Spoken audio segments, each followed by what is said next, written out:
The door swung open. Dr. Monroe, the voice shattered everything. A nurse stood in the doorway, eyes widening slightly at the sight of them so close together.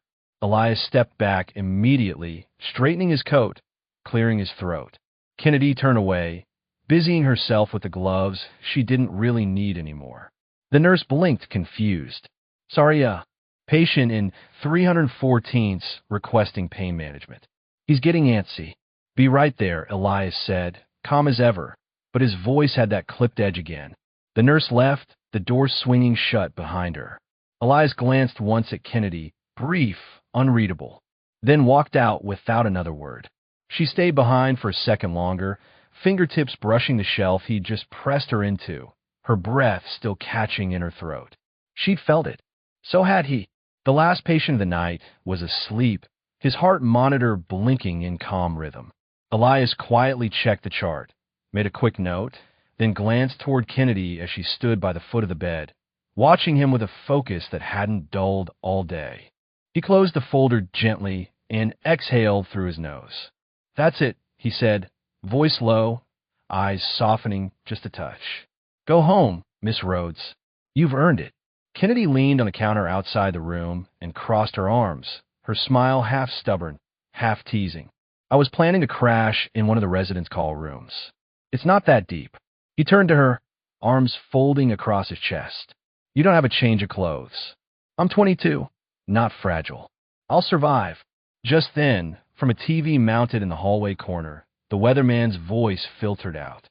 A severe rainstorm has moved into the city, bringing flash floods and possible dangerous road conditions.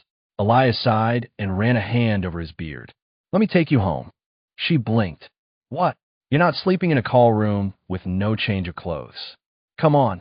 The rain was a downpour by the time they made it outside, coats held over their heads as a useless shield. They sprinted to his car, the sheets of rain making it impossible to stay dry. By the time Kennedi dropped into the passenger seat, her shirt clung to her like a second skin. Her white blouse was nearly transparent now, nipples pressed against the lacy outline of her black bra. Her skin glistened with rainwater, drops sliding down her throat and disappearing into her cleavage. Her curls were soaked through, sticking to her neck and cheeks. Elias saw it. He pretended not to. His jaw clenched, eyes fixed on the windshield wipers slicing through the storm. Cold? He asked, voice husky. She nodded, arms wrapping over her chest, not bothering to hide. A little. He didn't dare look at her again. Not now. Not like this. Instead of heading straight to her apartment, which she hadn't yet given him the address for, they pulled into the parking lot of a little 24-hour burger spot. Neon lights glowed red and white through the rain, casting color over her damp skin as they sat in the quiet hum of the car engine. Elias slid her a greasy paper bag with 2 hot burgers and a tray of fries. Kennedi bit into hers with a soft moan. I haven't eaten all day, she muttered, sauce on her lip. He smirked. I noticed. You move like someone who runs on caffeine and pure spite. She laughed, licking ketchup off her thumb. It's the med student in me. Stress is a food group. They ate in silence for a bit. Then between bites and fries, it shifted. Your wife, Kennedi said, not looking at him, her voice careful. You too. Always been distant. He didn't answer right away, just stared out the window, then placing his half-finished burger in his lap. He grabs a quarter pint of whiskey out his console and drinks some. Not always, he said eventually. We used to be. Close. Before the accident. Before I lost my hand. He rubbed his right fingers against his palm like he still expected them to work. Some people grieve what they lose. Others grieve what they're stuck with. Kennedi looked at him then. You don't have to explain. I get it. He turned his head slowly, meeting her eyes. She takes the bottle and drinks as well. For a moment, the silence got heavier again, deeper, like something might be said that couldn't be unsaid. They finished eating and conversed for a few hours, sharing the whiskey. Elias looked at the clock showing 2 a.m. When he turned back to Kennedi, she was slumped against the passenger door, asleep. Elias let out a slow breath, heart strangely tight as he watched her. Her curls, damp and curling now, were spread across her cheek and collar. Her legs were curled up in the seat, shoes off, arms tucked into the folds of his coat he'd given her earlier. Her blouse still clung to her curves, and her chest rose and fell in a slow, steady rhythm. He reached over gently to adjust the collar of the coat across her shoulders. She didn't stir. Without an address, he decided to bring her home with him. The Monroe home was quiet when he pulled into the long driveway. The main house lights were dark, the porch drenched in rain. But the guest house across the yard had a single lamp already on, motion sensor flickering as he stepped out into the storm. Rain poured over his head, shirt sticking to his back. He circled around, opened the passenger door carefully. "Miss Rhodes," he said quietly, touching her arm. Nothing. She was out cold. He exhaled, a tiny smile pulling at the edge of his lips despite himself. Carefully, he slid his arms beneath her legs and back, lifting her out of the seat. The rain hit her again, waking her only slightly, her head pressing into his chest with a sleepy whimper. He hushed her without thinking, carrying her across the wet grass, his own shoes soaked and squeaking by the time he reached the guest house. Inside, the guest house was neat, masculine, his man cave. He laid her down gently on his leather-black couch, brushing her damp curls from her forehead. Her breathing didn't change. Elias stood over her for a long moment, dripping, unsure. She was soaked, clothes clinging to every inch of her body. Her skin shimmered under the soft table-side lamp, shirt still see-through, broad dark against her curves. His eyes lingered too long before he caught himself and turned away, jaw tight. He grabbed a towel from the bathroom and started drying himself off, trying not to look back. From the window across the yard, light spilled out like a warning. A silhouette moved behind the living room curtain, still, watching, but Elias didn't see it. His attention was on Kennedi. "Miss Rhodes," he said gently, hand brushing her damp curls. "You fell asleep in the car. I brought you here to my guest house. I never got your address." Kennedi blinked, her lashes heavy with sleep and rain. The space was unfamiliar, dim but warm, the soft scent of cologne and cedarwood wrapping around her like a blanket. "Oh," she murmured, sitting up slowly. "Okay, and please call me Kennedi. We aren't work." Elias handed her a towel.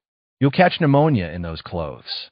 You can change in my room. I got some clothes laid out for you." But she was already pulling off her blouse. He turned sharply, but his eyes betrayed him. Caught a glimpse of lace clinging to brown skin, damp and nearly transparent. Her bra was delicate black, the cups barely holding her full breasts in place. Her matching panties, soaked and curved perfectly to her hips, peeked above the waistband of her skirt as she slid it off. "Relax," she said softly, watching him. "You've seen a woman's body before." He didn't respond. Couldn't. His throat went dry.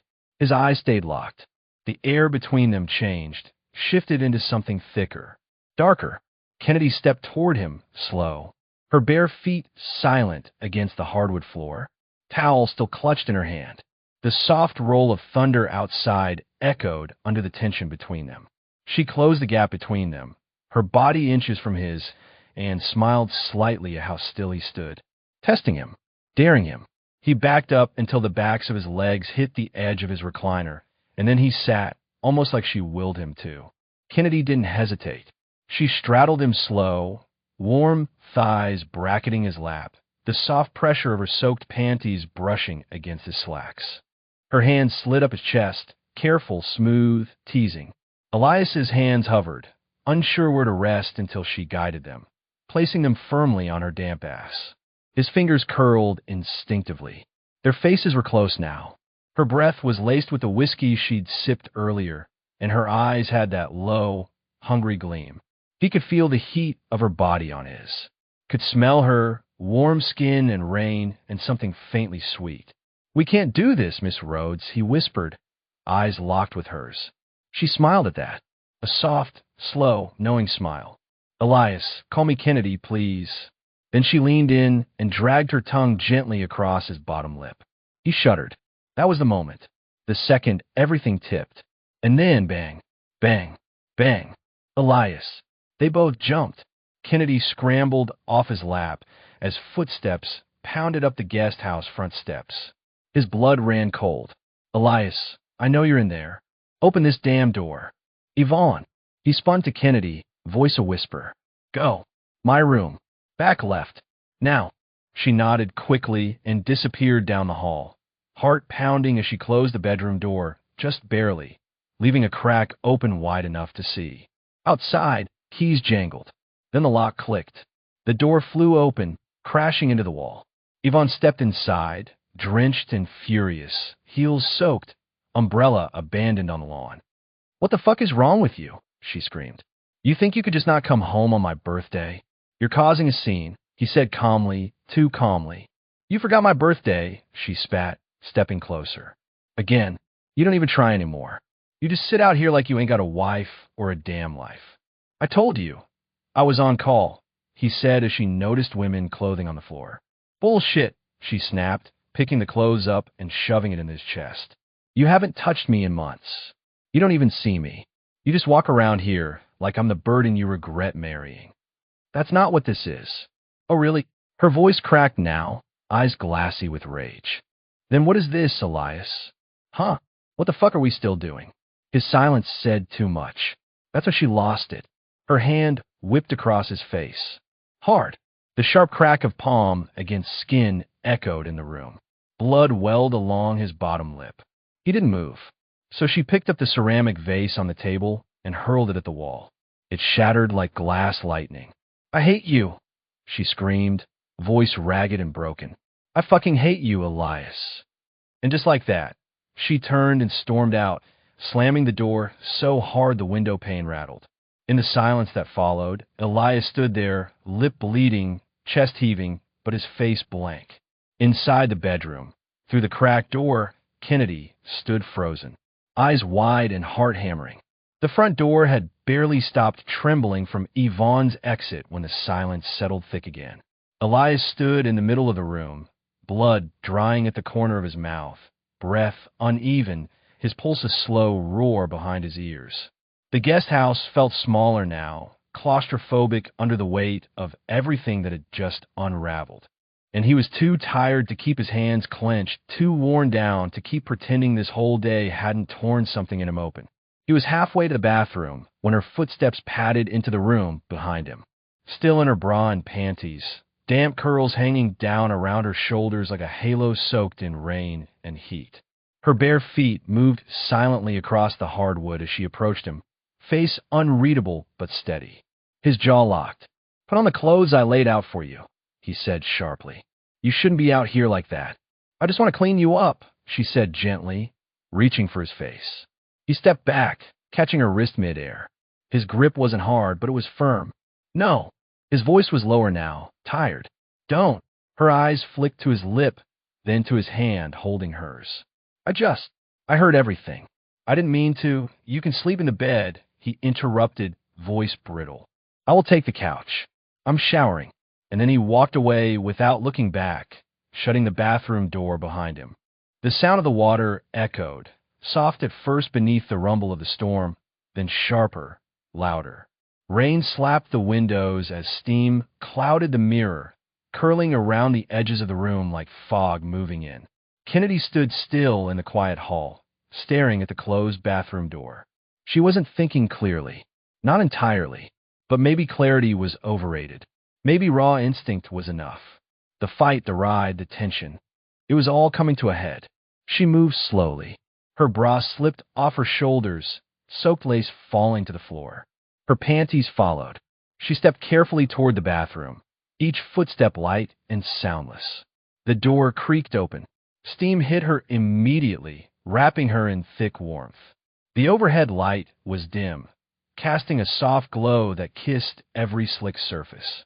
On the other side of the glass, Elias stood with his back to her under the stream, head down, water cascading over his broad shoulders, down his spine, washing away everything. And then Boys II Men poured through the Bluetooth speaker in the corner, slow and full of ache, singing like the 90s knew exactly how heartbreak sounded. She stepped inside the shower, silent. The water touched her skin and stole her breath.